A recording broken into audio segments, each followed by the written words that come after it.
Halos 4 na bilyong pisong halaga ng ininalang syabong nasabat ng mga otoridad sa Mexico, Pampanga.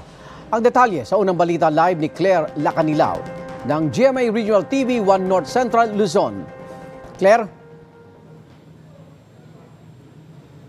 Iga, nasabat ang mahigit 500 kilo ng shabu sa isinagawang joint operation ng mga otoridad sa isang warehouse sa Mexico, Pampanga.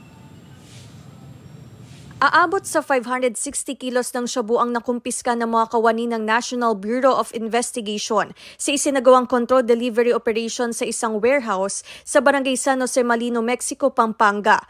Tumambad sa mga otoridad ang mga kahon na may lamang chicharon at dried fish crackers, kung saan isinilid ang iligal na droga gamit ang mga tibag, plastic at foil.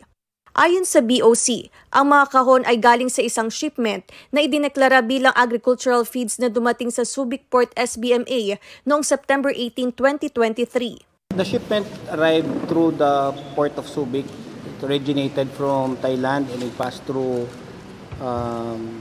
China and then direct to port of Subic.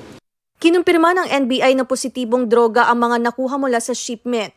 Hindi na muna nagbigay ng karagdagang impormasyon ang mga otoridad kaugnay sa shipment para sa pagpapatuloy ng kanilang investigasyon at posibleng pagkahuli ng mga nasa likod nito.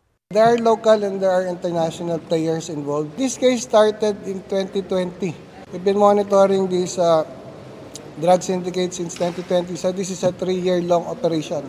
Ayon sa mga otoridad, iba't ibang pamamaraan na ang ginagawa ng mga sindikato para sa kanilang mga drug scheme. Aabot sa 3.8 billion pesos ang halaga ng mga nakumpiskang shabu na sinasabing pinakamalaking halaga ng drogang nasabat ngayong 2023.